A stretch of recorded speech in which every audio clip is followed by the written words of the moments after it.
Bonjour à tous, je suis ravie de vous retrouver dans cette nouvelle vidéo. Le prochain événement se déroulera jeudi 15 décembre à partir de 18 h pour une conférence sur la rénovation énergétique. Ce sera l'entreprise Elio. Chers adhérents, l'UNPI en partenariat avec Elio a le plaisir de vous convier à une réunion d'information pour aborder ensemble les impacts des évolutions réglementaires récentes, en particulier la loi Climat et Résilience. Nous verrons plus en détail les thématiques suivantes: audit énergétique obligatoire, interdiction de location des passoires thermiques, gel des loyers, les solutions de rénovation énergétique et les aides, en particulier la rénovation globale des bâtiments individuels et collectifs. Autant de sujets qui impactent votre quotidien et qui nécessitent des réponses. Ensemble, nous aborderons également les solutions mises en place pour vous aider à répondre à ces diverses obligations en tant que propriétaire occupant ou bailleur. Nous étudierons spécifiquement les dispositifs d'aide à la rénovation globale à destination des propriétaires et copropriétaires et les différents moyens d'accompagnement à votre disposition. Ne manquez pas ce rendez-vous organisé spécifiquement pour les adhérents de l'UNPI. Les équipes Elio vous attendent donc nombreux le jeudi 15 décembre à 18 h à Amarissimo à Saint-Herblain.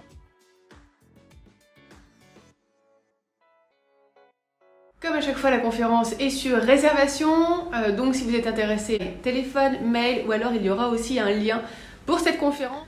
Ensuite, pour les conférences du mois de janvier, donc le 12 janvier, jeudi 12 janvier, à partir de 17 h, cette fois ce sera à l'UNPI 44, une conférence sur la fiscalité de la location meublée, qui sera faite par l'expert de la fiscalité de l'UNPI 49. Pour ceux qui m'avaient demandé, la présentation qui avait été faite lors de la conférence sur les loyers impayés, eh bien ça y est, Maître Labbé nous l'a envoyé, donc je vous mets un lien qui vous renvoie directement sur le site de l'UNPI 44, sur lequel vous pourrez consulter cette présentation.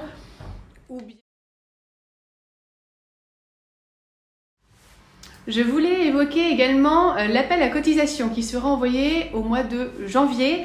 Cette année, dans la mesure du possible, nous enverrons cet appel à cotisation par mail. Afin de diminuer les coûts de frais postaux.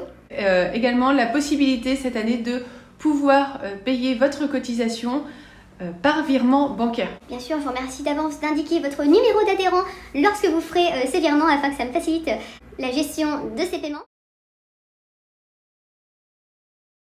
Et enfin, dans cette dernière partie, c'est l'occasion d'avoir l'interview d'un chasseur immobilier afin de prendre un petit peu la température et son ressenti concernant le marché et les difficultés rencontrées par les propriétaires.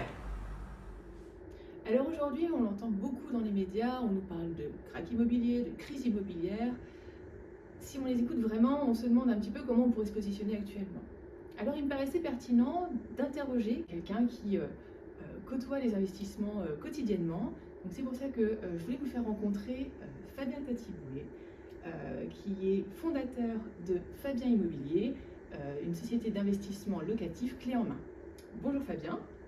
Bonjour. Merci de nous recevoir dans tes locaux. Donc toi, est-ce que tu peux nous présenter un petit peu déjà ce que tu fais? Merci pour l'invitation. Donc je suis Fabien Tatiboulet, j'ai fondé la société qui s'appelle Fabien Immobilier. Cette société, elle permet à un investisseur de pouvoir déléguer toutes les étapes de l'investissement.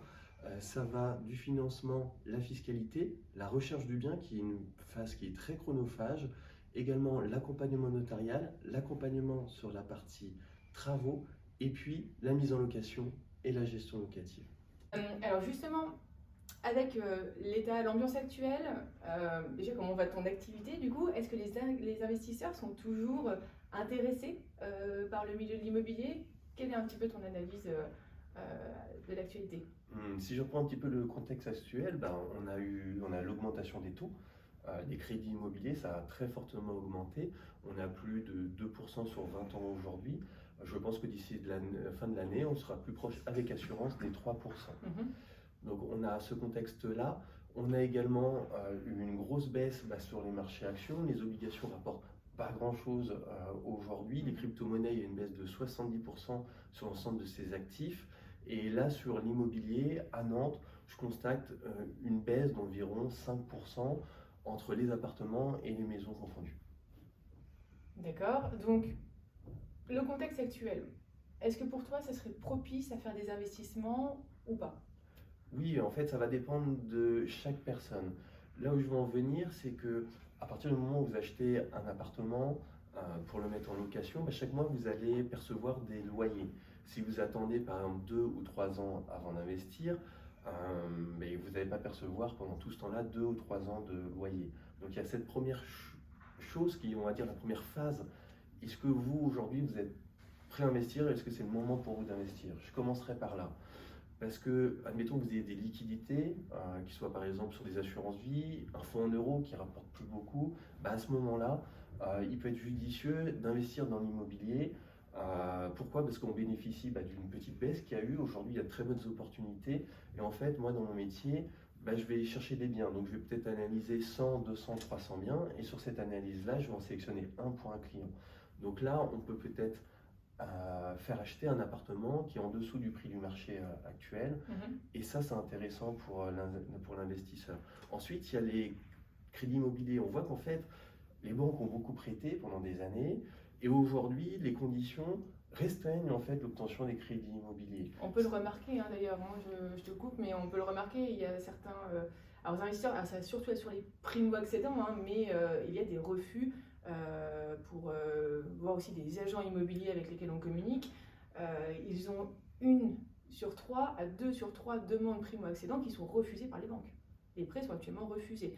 Donc là aussi, pour les investisseurs qui sont aussi déjà implantés, ça va être plus facile. On va avoir une avance, en fait, on va avoir un terrain qui est un peu plus facilement conquis pour les investisseurs déjà expérimentés.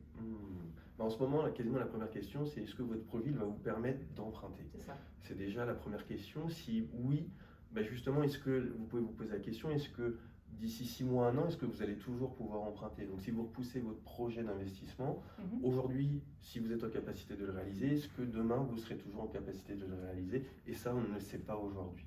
On ne le sait pas. Par contre, on sait très bien que l'immobilier, ça reste une valeur quand même assez stable, contrairement aux assurances-vie comme tu en parlais juste avant, ou les bourses, ou encore les crypto-monnaies, pour ceux qui s'intéressent aussi un petit peu aux crypto-monnaies. Très bien. Est-ce que tu en as parlé un tout petit peu avant, il y a eu la crise Covid, la crise économique. Donc concrètement, là, si on analyse un petit peu le marché, on peut voir qu'il y a un peu plus de biens sur le marché actuellement, que les appartements ont tendance à baisser en termes de prix et restent un peu plus longtemps sur le marché. Par contre, les maisons, comme d'habitude, et encore plus les maisons sur le littoral, continuent d'augmenter. Est-ce qu'il y a du coup un créneau peut-être à privilégier? Est-ce qu'on peut se dire que voilà, si on a l'occasion d'avoir des studios, ça peut être intéressant parce qu'on voit bien que il y a plus de studios sur le marché, les T2 et les T3 sont beaucoup mis en colocation. Investissement, il faudrait un peu se positionner pour se détacher et pour pouvoir prendre un créneau intéressant. Oui, pour ça, il faut que vous vous posiez la première question, c'est quel est votre horizon d'investissement? Est-ce qu'il est de 2 ans, 5 ans, 10 ans ou 20 ans? Avec ça, vous pouvez vous positionner d'une manière différente et parfois aller à contre-courant. Un exemple, les rez-de-chaussée avant se vendaient très mal, les rez-de-chaussée avec un petit jardinet. Aujourd'hui, c'est très demandé, il y a une augmentation forte des prix depuis le Covid. Donc, en fait, il faut quasiment acheter ce que certaines personnes ne veulent pas acheter aujourd'hui parce qu'ils ont des idées reçues.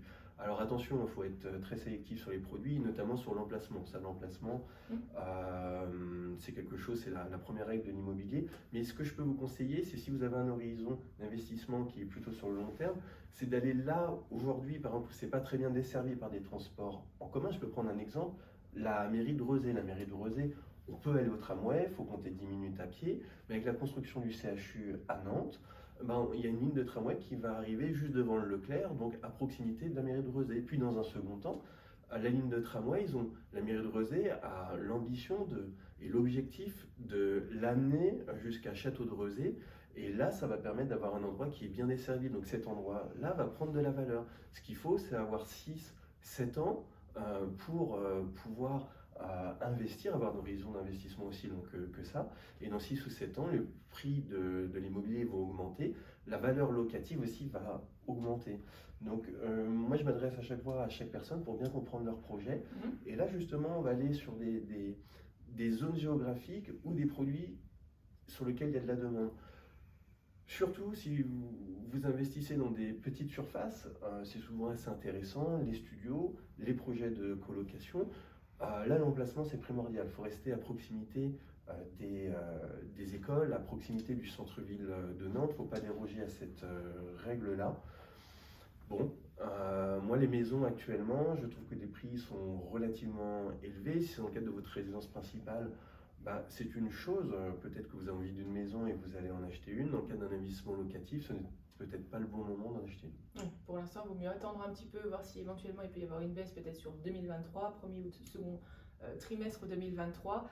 Par contre, les appartements sont quand même bien en train de baisser. Donc voilà, s'il y a des opportunités, et notamment sur des zones également en devenir. Voilà, il ne faut pas hésiter à toujours se renseigner sur les projets d'aménagement qu'une ville peut avoir. Vous allez sur le site de la mairie, vous pouvez vous déplacer, de temps en temps ils font aussi des événements pour vous montrer un petit peu les infrastructures du recherche des appartements pour des investisseurs, mais pas uniquement sur le secteur nantais. Il me semble que tu vas aussi un petit peu plus loin pour aller justement dans des zones qui ne sont pas encore remplies d'investisseurs, on va dire ça comme ça, et où éventuellement il y a des opportunités. Oui, tout à fait, et notamment là on a ouvert une ville qui est dans la région de la Mayenne. Pourquoi? Parce que Laval est à proximité de Paris. En train, c'est une ville qui est agréable à vivre, dans laquelle justement il y a des développements urbains, il y a très peu de chômage, la démographie se maintient, et voire même positive depuis quelques années. Donc effectivement, c'est des endroits où investir auxquels il y a peu d'investisseurs qui s'intéressent à cette zone pour l'instant. Oui, parce qu'il y a beaucoup d'industries également, industrie laitière et en tout cas agroalimentaire. Merci Fabien pour ce moment partagé ensemble. Si vous avez des questions, bien sûr, il y aura les coordonnées de l'entreprise de Fabien, donc Fabien Immobilier. Et puis si vous avez quelques questions, soit me contacter par téléphone, soit par mail, je suis toujours à votre disposition. À bientôt. Voilà, c'est tout pour aujourd'hui. J'espère que cette vidéo et ces informations vous auront plu. Je vous souhaite une belle journée et je vous dis à bientôt dans une prochaine vidéo.